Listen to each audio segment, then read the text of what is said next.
Hello, and thank you for joining us for this special National Purple Heart Day tribute presented by the National Purple Heart Honor Mission. I'm Colonel Russ Vernon, coming to you from the National Purple Heart Hall of Honor in New Windsor, New York, where we join together as a nation to remember our Purple Heart heroes and their countless displays of valor.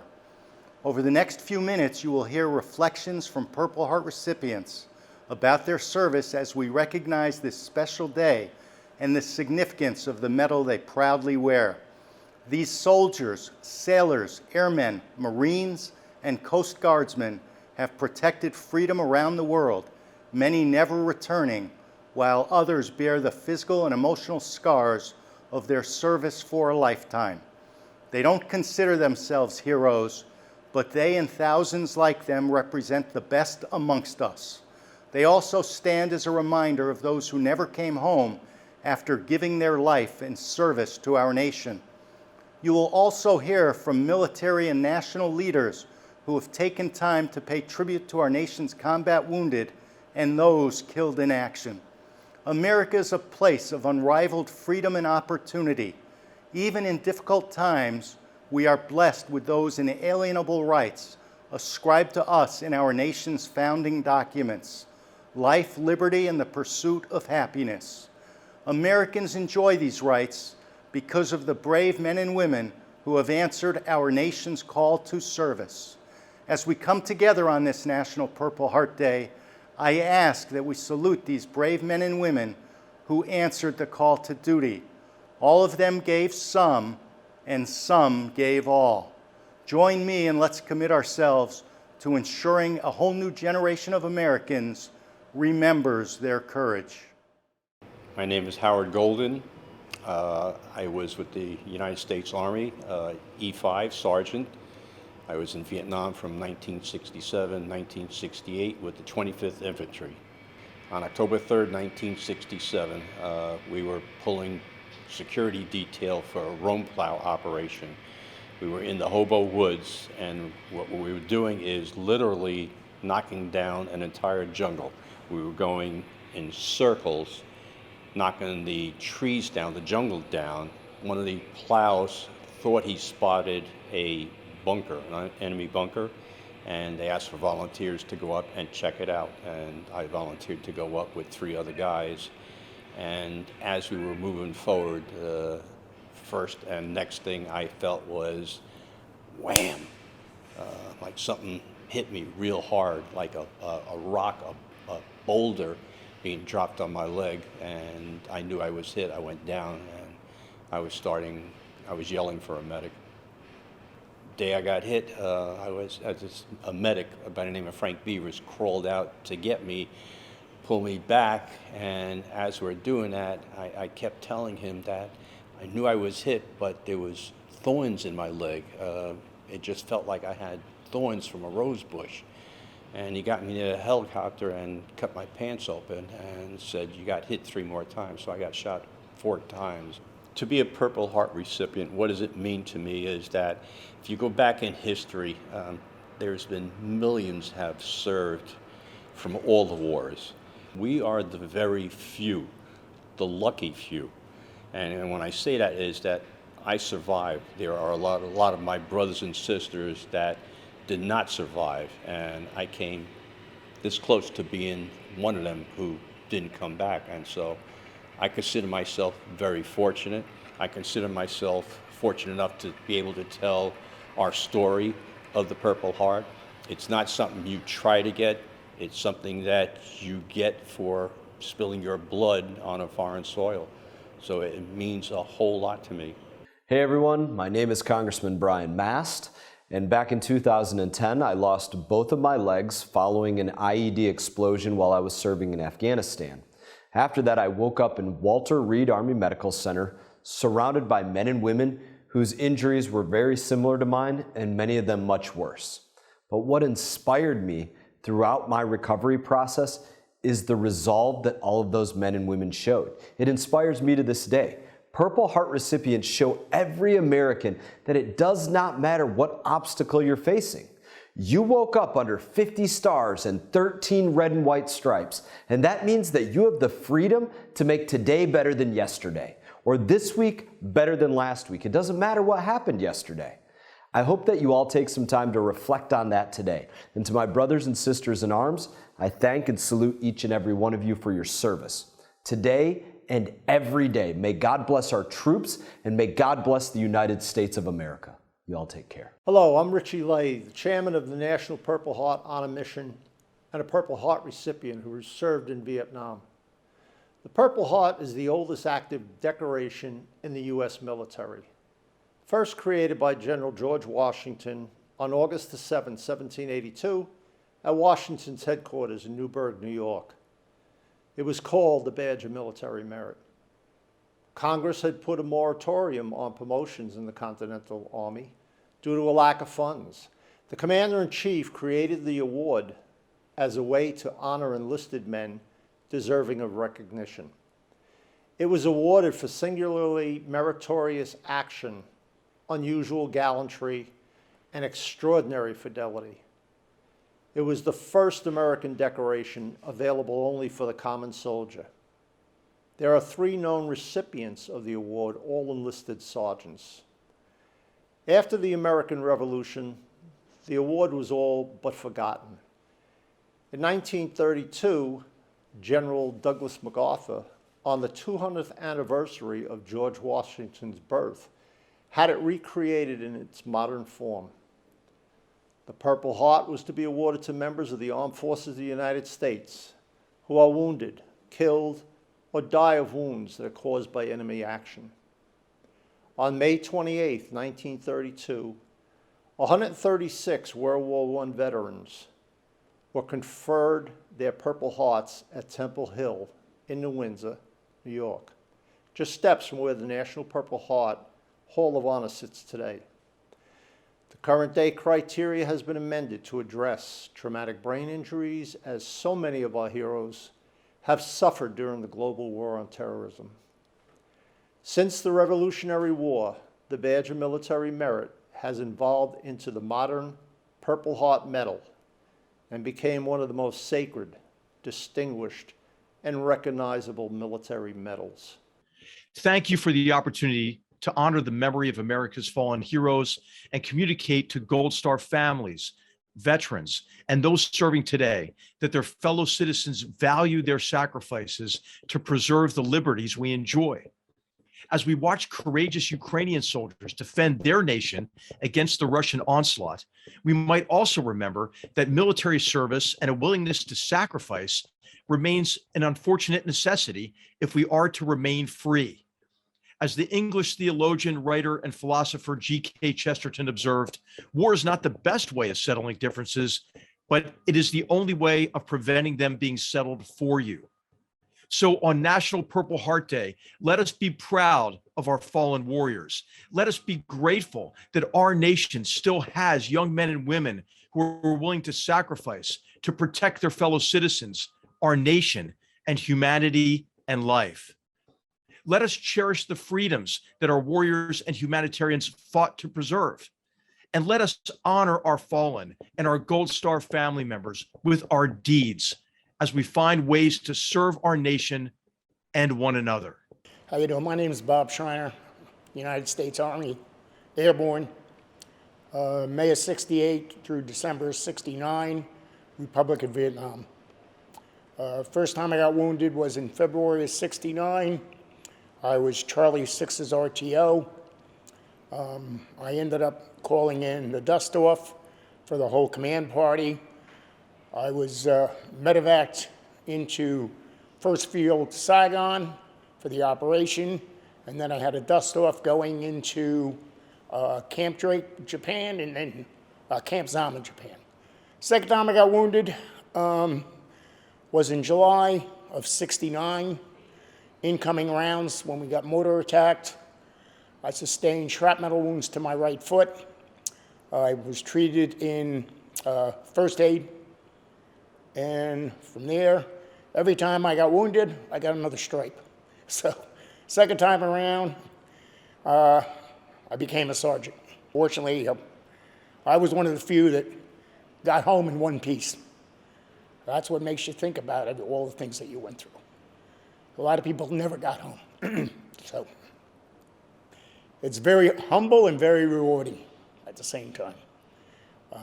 Nobody ever wants to get the Purple Heart. In my way, I've got 2 of them. Neither one I wanted, but it took almost 30 years before anybody even said, thank you for your service to our Vietnam vets. When we came home stateside, they told us, as soon as you get home, get out of your uniforms and go back into civvies. And that's what we did. Just think about all the freedoms that you enjoy because of the sacrifices we made. That's in a nutshell. Purple Heart recipients are testimony that they were willing to risk everything that they care about in life, everything. This is true honor, and we can never, ever take that kind of devotion for granted, and I know we never will. The Purple Heart is awarded by a grateful nation with profound respect and enduring love. Being a Purple Heart recipient means it's a myriad of things, actually. It brings to mind a lot of emotions, mostly, especially on a day like today, Purple Heart Day. I think about the 3 men that were lost in my battalion, Nathan Brown, Mike Ivani, and Shogun Akintati, who I was with on the mission when he was killed. He slept next to me for a year before he got killed, and obviously I think about him today, and I wear the medal for him, even though I did get wounded myself. Well, it mostly honors the people that have departed, and it honors the people that can't attend an event like this because of wounds. Obviously, I didn't get hit that bad, and I can be here to honor them, and especially those that gave the ultimate sacrifice. For more than a quarter century, the National Purple Heart Honor Mission has been dedicated to paying tribute to our nation's combat wounded and killed in action through special outreach and educational programs. Our organization was the driving force behind the establishment and later the expansion of this museum, the National Purple Heart Hall of Honor. Today we help ensure our Purple Heart heroes receive the recognition they deserve through our Patriot Project missions and other tribute programs. We believe strongly that we have a duty to ensure our heroes' legacies of service and sacrifice are passed on to future generations. This year, the Honor Mission led the effort for the design and creation of the nation's first United States minted coins that pay tribute to our Purple Heart heroes, which can be purchased now by visiting purpleheartcoins.org. Here is United States Navy veteran and Deputy Director of the United States Mint, Ventress Gibson, with more on this historic tribute. Hi, I'm Ventress C. Gibson, Deputy Director of the United States Mint. As a United States Navy veteran, I am proud and honored to preside over the 2022 National Purple Heart Hall of Honor Commemorative Coin Program. Every day across this great nation, the Mint connects Americans through coins.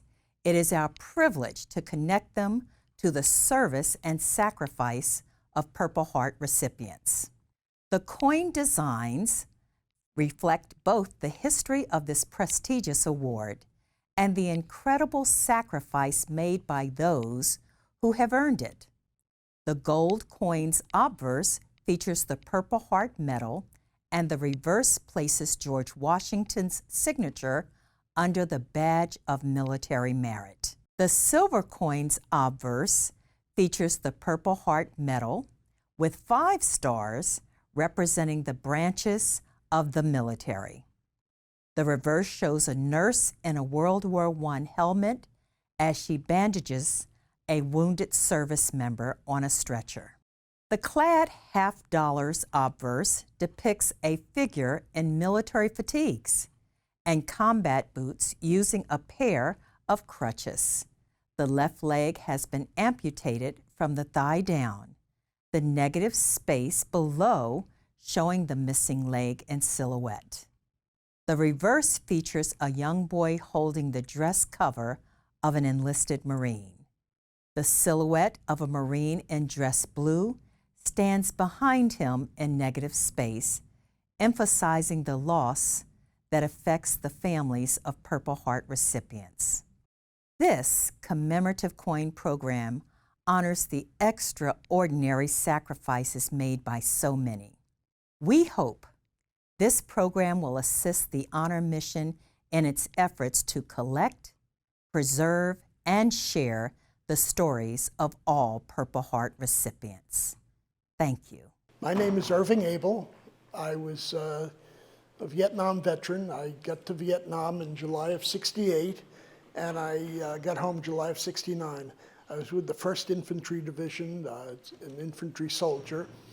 I was wounded actually on 9/11 of '68. 2 days before I was wounded, one of the guys in my squad was killed by a sniper. I was wounded in Loc Ninh, which is right along the Cambodian border, and got wounded on that 9/11. It was in the middle of the night. We were expecting a ground attack, but they sent some rockets and things in, and the first one that landed, I was injured right next to me. What does a Purple Heart mean to me? It's, I mean, I certainly didn't go over to Vietnam thinking, boy, I want to get one of these awards. What it is recognition that I had lost some blood in a conflict that I was sent for by the United States, and so I cherish it. Purple Heart Day to me, I recognize my friends, and some that have been wounded and some that never got wounded, thank goodness, but are no longer with us. So, I'm Frank Siller, Chairman and CEO of the Tunnel to Towers Foundation. What an honor it is today to address our great heroes and those that support them. I'd like to also thank the National Purple Heart Honor Mission for the Genesis Legacy Award I received a few years ago. Celebrated annually on August 7th, National Purple Heart Day recognizes the nearly 2 million Americans who bear the scars of war and those who have paid the ultimate price for our freedoms we cherish. The Purple Heart is often described as the one medal no service member wants to earn, but the one that symbolizes sacrifice like no other. National Purple Heart Day is an opportunity to say thank you on behalf of a grateful nation to these courageous men and women. Whenever the call to arms has come, American soldiers, sailors, airmen, and Marines have selflessly placed their lives on the line for our country to protect the American people and our precious democracy. For many, especially our Vietnam veterans who did not receive the homecoming they deserved, today is also an opportunity to express a long overdue welcome home and thank you for your service. No matter the conflict or the continent, whenever Americans have been deployed, they have served admirably and with honor. On behalf of a grateful nation, I humbly offer my deepest thanks and gratitude to all of our Purple Heart recipients and our Gold Star families on this most sacred of days. I want to thank the National Purple Heart Honor Mission for its continuing work to raise awareness of this special day across the country and the work to tell the stories of valor to a whole new generation of Americans. Thank you again to our Purple Heart heroes. Because of you, we enjoy our freedoms today and every day. Thank you, and God bless you, and God bless America. On behalf of the Global War on Terrorism Memorial Foundation, I am incredibly honored to pass on my deepest respect and love to those who wear the Purple Heart. As recipients of our nation's oldest award, established by George Washington himself, it truly is a solemn distinction of honor.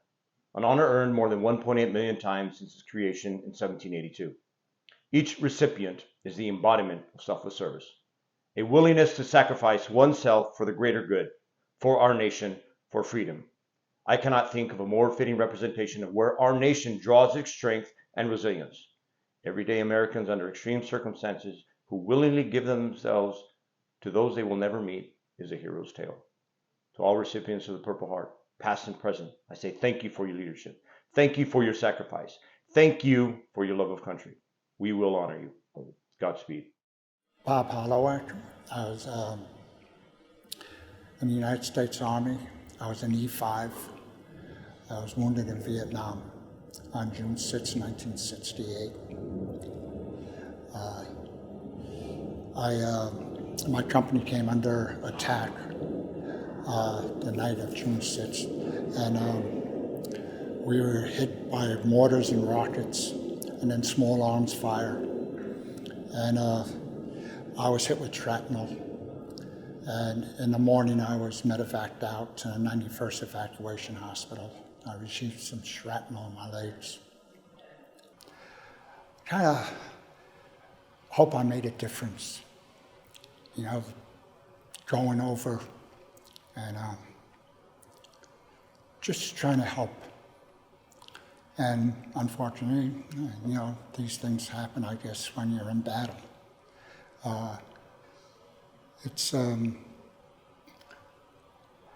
I'm kind of proud, but I don't represent, but I'm in a large group of Purple Hearters.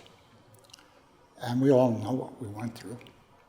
What we have today wasn't given to us. It was earned by men and women, even more than me, by a long shot. A lot of gave their lives.